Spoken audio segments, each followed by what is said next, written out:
fait longtemps que je pense que dans une banque coopérative ou mutualiste, on doit absolument lier éthique et efficacité. La raison est très simple pour moi. Éthique, parce qu'on a des relations longues avec nos clients. Si on veut se développer, il faut que nos clients aient une bonne image de nous et que cette réputation se diffuse. La bonne image de nous, c'est que, je le dis souvent aux commerciaux, à nos conseillers bancaires, au fond, l'éthique, c'est très simple. C'est quand vous proposez des produits, des services à vos clients, dites-vous, est-ce que dans 10 ans, si je le croise sur le trottoir dans la ville, je change de trottoir ou bien je suis fier de le rencontrer? Eh bien, je considère que l'éthique pour nous, c'est ne jamais faire du crédit consommation pour surendetter quelqu'un, mais seulement parce qu'il en a besoin et que ça ne surendettera pas. C'est proposer des produits qui lui vont bien et pas qui lui vont pas bien. C'est proposer des produits et des services qui sont en fonction de ses besoins et pas en fonction de ce que nous, on a envie de vendre. L'un et l'autre peuvent très bien se rejoindre, mais à condition que ça corresponde bien aux besoins des clients. C'est vrai pour les entreprises, c'est vrai pour les professionnels, c'est vrai pour les particuliers. L'éthique est donc cruciale. C'est une question de long terme.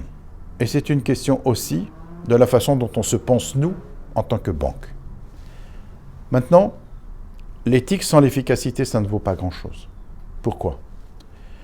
Parce que si on se dit éthique, mais qu'on ne gagne pas d'argent, on est strictement incapable d'accompagner nos clients dans le temps, puisque dans une banque, si on ne gagne pas d'argent, on ne fait pas monter les capitaux propres. Et si on ne fait pas monter les capitaux propres, on ne peut pas continuer de faire progresser les crédits qu'on fait. Donc c'est très très simple. L'efficacité de notre banque, elle se retrouve à travers son compte de résultats. Si on n'est pas bon dans notre compte de résultats, c'est qu'on n'a pas été efficace. C'est comme ça, sur les marchés et pour toutes les entreprises en réalité.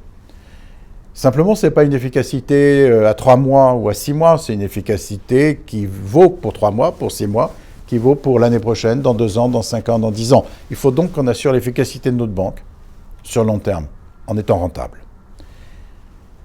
Pour survivre, qui peut être éthique sans survivre?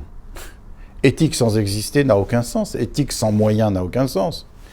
Donc, efficace pour survivre, efficace pour avoir les moyens de se développer, efficace aussi pour nos clients.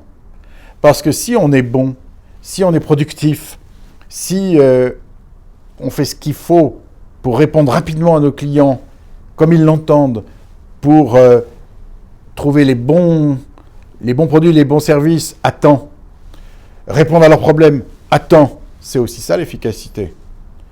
Et dans ce cas-là, on se rapproche parfaitement de l'éthique aussi. Éthique sans efficacité, ça ne peut pas durer. Efficacité sans éthique, je suis persuadé que c'est peine perdue, parce qu'efficacité sans éthique, ça veut dire exactement ce que je disais au démarrage.